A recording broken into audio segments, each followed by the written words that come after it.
Qual fio e qual disjuntor utilizar para a instalação do seu chuveiro elétrico? E se ele já está instalado, será que está correta essa instalação? Será que você está usando o fio e o disjuntor correto? É isso que nós vamos ver no vídeo de hoje. Tudo bem, pessoal? Aqui é o James falando com vocês. E no vídeo de hoje nós vamos saber como dimensionar o fio e o disjuntor do seu chuveiro. Como que você faz para saber se está correto? É isso que nós vamos ver no vídeo de hoje. Então, se você já gostou, já deu o seu like, se inscreva no canal, faça o seu comentário e vamos ajudar o canal a crescer, combinado, pessoal? Pessoal, nesse vídeo eu vou passar para vocês 3 formas de como a gente dimensionar isso, de como a gente saber, instalando aí um produto novo, se o seu chuveiro já está instalado, como você faz para saber se está correto. Eu tenho aqui um chuveiro bem padrão de mercado, no nosso país, né, de uma marca muito conhecida, que é a Lorenzetti. Eu não estou fazendo propaganda, mas se a marca quiser aqui pagar um cachê, eu vou gostar demais. Mas eu não estou fazendo propaganda, é somente um chuveiro bem padrão, bem conhecido no mercado brasileiro. E apesar aqui do formato do chuveiro ser diferente de alguns outros chuveiros, a gente vai tratar, né, a tratativa é a mesma para todos eles, para todos os chuveiros que têm aí aquecimento por resistência elétrica. Então a gente vai usar o mesmo método. Pessoal, o primeiro método que a gente vai usar para a gente mencionar esse cabo e esse disjuntor parece um segredo, mas não é um segredo. Por quê? Porque poucas pessoas conseguem enxergar isso e poucas pessoas veem isso, pessoal. Que é o quê? A ficha técnica do produto. Todo produto elétrico vem com uma ficha técnica, né, no produto ou no manual. E nessa ficha técnica vai estar especificado qual que é o fio e qual o disjuntor a ser usado. Bom, James, então a gente já pode finalizar o vídeo, a gente já sabe qual que é o cabo e qual que é o disjuntor.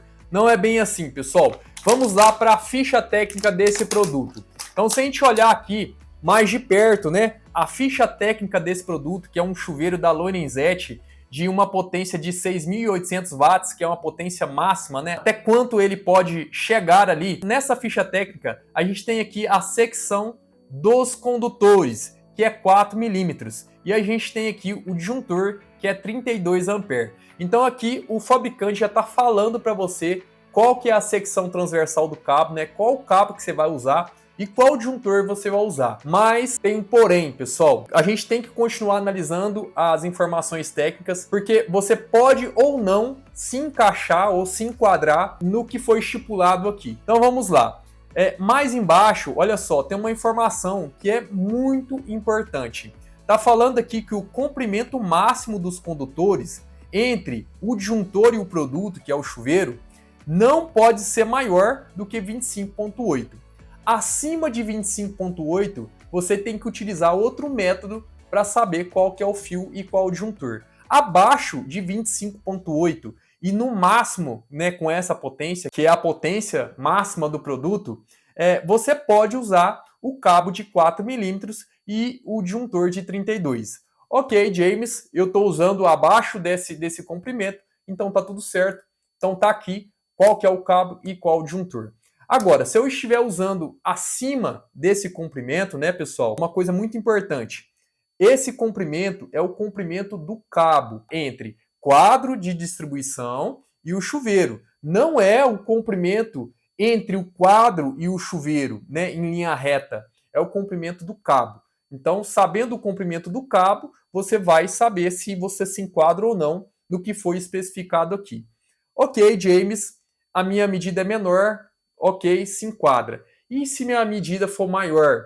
Ou o meu produto não é novo, eu não tenho etiqueta, eu não tenho o manual. Pessoal, aqui no própria etiqueta desse produto, que é a segunda forma que a gente vai ver, ele já está falando aqui que se esse condutor, o comprimento do condutor for maior, então a gente tem que procurar aqui na tabela 2 da ABNT NBR 16305 de 2014. Então essa é a segunda forma, pessoal, que a gente vai ver aqui de como a gente dimensionar esse cabo. Então se a gente for lá na ABNT NBR 16305 de 2014, que fala o quê? Dos aparelhos elétricos fixos de aquecimento instantâneo de água. Requisitos de desempenho e segurança. Se a gente for lá na tabela 2, pessoal, como indicado pelo próprio fabricante aqui, mas se você não soubesse disso, agora você sabe que lá na ABNT, tabela 2, você vai saber dimensionar isso. Se a gente souber aqui a corrente, a tensão e a distância máxima do quadro de distribuição, que é a distância do condutor, o comprimento do condutor, pessoal. Qual que é a corrente? Pessoal, para a gente calcular a corrente, é só a gente pegar a potência máxima e dividir pela tensão. Aqui, neste caso, a potência é 6.800 watts e a tensão 220 volts. Se a gente fazer essa divisão, vai dar aí em torno de 30,9 ampere, quase 31 ampere. Então, se a gente pegar aqui 31 ampere e pegar o comprimento de 25,8, olha só, 31 ampere, e a gente pegar aqui o comprimento de 25,8 e 220 volts, a gente está aqui na casa, né, da coluna do cabo de 4 milímetros, pessoal. Então quer dizer que o fabricante especificou corretamente, né, o seu produto, então está correto. E se eu quisesse um comprimento maior com esse mesmo produto, né, em torno ali de 31 ampere, então, pessoal, eu vou aqui no próximo condutor. Para 220, eu tenho que o meu próximo condutor, ele pode, né, eu posso usar ele até num comprimento de 38,9 metros, né? 38,9 metros. Então, até 38,9 metros, eu posso usar aqui um condutor de 6 milímetros em 220. E assim por diante, pessoal. Se eu pegar aqui o próximo, aqui eu tenho para 10 milímetros, eu posso usar aqui até 64,5 metros. E é dessa forma que você vai estipular o seu cabo. Como que eu faço para saber o disjuntor? Pessoal, o disjuntor eu consigo saber pela tabela 1 da mesma NBR, né, da NBR 16305 de 2014. Aqui na tabela 1, então eu tenho uma potência ali de 6.800 watts, então tá aqui nessa coluna, né, nessa linha, com essas duas colunas aqui, entre 4.400 e 7.000, tá aqui 6.800, eu tenho aqui um disjuntor DIN de 32 ampere e um cabo de secção de 4 milímetros. Então aqui eu já sei qual que é o cabo e qual o disjuntor. Então essa é a segunda forma que a gente utiliza para saber qual que é o fio e qual que é o disjuntor que a gente vai usar. Através da tabela 1 e da tabela 2 da NBR 16305 de 2014. Ok, James. E qual que é a terceira forma? Pessoal, a terceira forma é uma forma mais prática, né? Se você não consegue encontrar as tabelas, se você não tem o produto novo, a etiqueta para você olhar ali as características técnicas do produto, você vai ter aqui uma terceira forma que vai ser uma fórmula. Então eu vou te passar uma fórmula que você vai colocar ali todos os dados e vai saber se o condutor está correto ou não.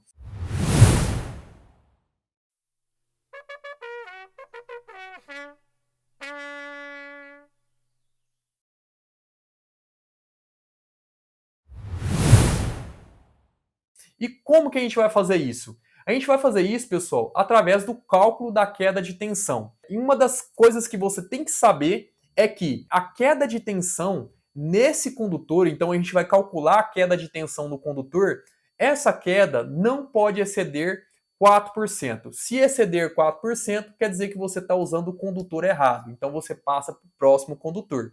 Um exemplo aqui, né, 4% de 127 é 5,08 volts. E 4% de 220 é 8,8 volts. Então, quer dizer, se essa queda de tensão no condutor for maior do que isso, então você está usando o condutor errado. Você tem que passar para o próximo condutor.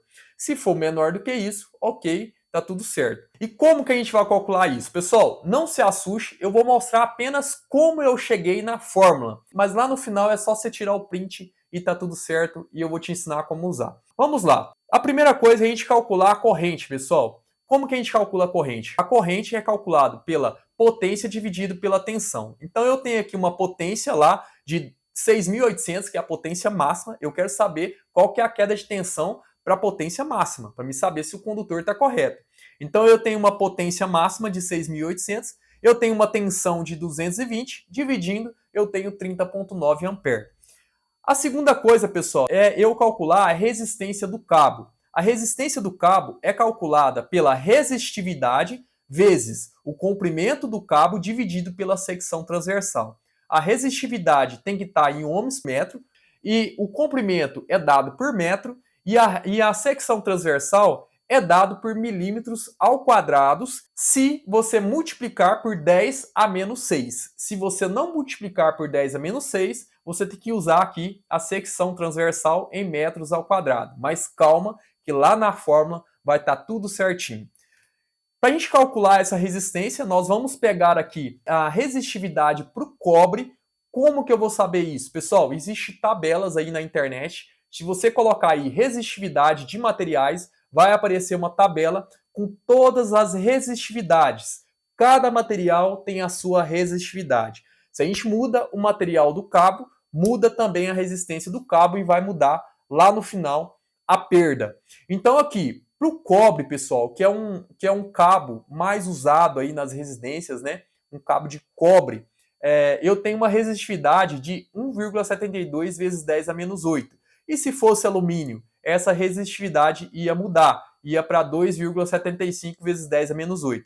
Ok, estou usando de cobre, eu jogo aqui na fórmula o ρ vezes o comprimento, que é 25,8, lembrando que eu quero saber para o máximo, dividido pela secção transversal, que é 4 milímetros, vezes aqui o 10 a menos 6 para transformar para metros ao quadrado. Eu tenho aqui uma resistência de 0,11094 ohms, pessoal. Ok, a terceira coisa é eu saber a queda de tensão. Como que eu vou saber a queda de tensão? A queda de tensão é dada pela resistência vezes a corrente. Se eu sei a resistência e eu sei a corrente, agora eu tenho a queda de tensão. A queda de tensão, pessoal, é 3,43 volts. Atenção aqui, essa queda de tensão é para uma fase, pessoal. Se eu quero saber a queda de tensão do condutor, usando aí as duas fases, eu tenho que multiplicar isso por 2. Ok, para me saber a perda em porcentagem, eu já tenho aqui a formulazinha, é só multiplicar aqui a tensão vezes 100 dividido pela tensão de alimentação, e aqui eu estou multiplicando por 2, que são duas fases. Isso vai me dar uma perda de 3,11%, pessoal. Simples assim. Então, eu sei que essa perda está menor do que 4%, então por isso que o fabricante está utilizando o condutor de 4 milímetros. Pessoal, sabendo disso, eu tenho aqui uma fórmula geral, né, para a gente calcular essa perda. Eu tenho aqui a fórmula para calcular a tensão, né, de perda nos dois condutores, e eu tenho aqui a fórmula para calcular a perda já em porcentagem já dos dois condutores. Sabendo que a resistividade tem que estar em ohms metro, na hora que você for procurar na tabelinha lá na internet, verifica se está nessa unidade. O comprimento tem que ser em metros e a secção transversal, pessoal, em milímetros ao quadrado. Por quê? Porque eu já estou multiplicando aqui o 10 a menos 6 nas duas fórmulas. Então você pode colocar a secção em milímetros ao quadrado, porque é mais fácil, né, pessoal? Toda vez que a gente olha ali qual que é a bitola do cabo, no próprio cabo, sempre vai estar em milímetros ao quadrado. Então por isso que eu coloquei aqui na fórmula já para ficar mais fácil. Aqui eu joguei tudo na fórmula, pessoal. O cabo de cobre, né, vezes o comprimento máximo, vezes a corrente, vezes as duas fases, vezes 100, dividido pela secção transversal e dividido pela tensão. Muito cuidado na hora de montar a fórmula. A fórmula tem que ser montada da maneira correta para dar o resultado correto. Primeiro você multiplica toda a parte de cima, divide pela secção transversal e o resultado disso aqui você divide pela tensão de alimentação. Assim vai dar a perda, pessoal. E aqui o resultado, como esperado, 3,11%. Então foi por isso que esse fabricante utilizou essa secção transversal. Eu fiz aqui uma tabelinha para a gente brincar com esses valores para ver o que acontece utilizando aqui a mesma fórmula, pessoal. Utilizando essa fórmula, eu só jogo os dados aqui e ele vai me dar a perda. Vamos lá. Utilizando essa fórmula, a gente já sabe que a perda aqui é próximo, né? É 3,11, 3,12%. E se eu mudasse aqui o comprimento do cabo, passasse o cabo para 50 metros. Pessoal, quando eu passo o cabo para 50 metros, eu tenho uma perda superior a 4%, então eu não posso mais usar esse condutor. Eu tenho que usar um condutor maior. Então vamos aqui para uns 6 milímetros. Então, se eu usar um condutor de 6 milímetros, eu fico aqui muito próximo à perda de 4%. Então, visto que a gente não é muito viável, né, pessoal? Não é muito legal que a gente use esse chuveiro a uma distância muito grande. Isso não é muito legal. É bom a gente ter um quadro de distribuição ali próximo desse chuveiro. Mas se você não tem outra forma, então aqui está um jeito de você saber se está correto ou não, utilizando essa forma. E se a gente tivesse aqui os 25.8, pessoal, e o condutor de 4 milímetros, mas a gente mudasse a tensão. Quando a gente coloca aqui 127 volts, pessoal, olha só, a perda ela é muito maior, né, de 4%. A gente só mudou a tensão aqui. Quer dizer que com essa tensão, pessoal, a gente não pode mais usar o condutor de 4 milímetros para esse comprimento de cabo. Então, a gente tem que usar o condutor maior, que seria um de 6 milímetros. Aí, estaria dentro dos 4%, ok? E se a gente tivesse aqui um de 4 milímetros, mas a gente não usasse toda a extensão do cabo, né? O nosso chuveiro estivesse bem próximo ao nosso quadro de distribuição. Tivesse aí a 7 metros do nosso quadro de distribuição. Aí sim, pessoal, a gente poderia usar esse cabo de 4 milímetros em uma tensão de 127. E assim, pessoal, a gente consegue aqui brincar com isso. A gente consegue até mudar aqui o tipo do cabo. Se a gente colocasse um cabo de alumínio, né, com uma resistividade de 2,75 ohms por metro, olha só, ainda assim eu conseguiria utilizar aqui essa secção transversal de 4 milímetros para essa quantidade de comprimento de cabo. Então veja só, pessoal, muita atenção para qualquer coisa que você muda aí no seu circuito, você vai alterar esse valor, então tome muito cuidado, siga, né, as recomendações técnicas do produto. Pessoal, eu gosto muito de utilizar também o manual do eletricista da Schneider. Eu acho que esse manual é de 2009, se não me engano. Lá na página 28, na tabela 12, eu tenho uma tabela aqui que relaciona corrente com secção transversal. E a gente consegue aí saber, né, através da corrente, qual que é a secção transversal que a gente vai usar. E também na tabela 21, lá na página 38, eu também consigo relacionar aqui a secção transversal com a corrente. E é legal também, mais embaixo aqui na tabela 22, eu consigo saber até qual que é o DR que eu utilizo, né, através da corrente do IN aí calculado, que é a corrente do chuveiro. É isso aí, pessoal. Espero que vocês tenham gostado do vídeo. Nós aprendemos aí 3 formas de como a gente saber se o fio e o disjuntor está correto para o nosso chuveiro. A primeira forma é a gente olhar aí pelos dados técnicos, né, do próprio produto. Se você não tem o produto novo, a gente pode achar isso pela segunda forma, que é através ali da NBR 16305 de 2014, através da tabela 1 e 2, e a terceira forma, através da fórmula que a gente passou aqui, só você ter tirado o print. Pessoal, muito obrigado por assistir até aqui. Fiquem com Deus, até mais e tchau!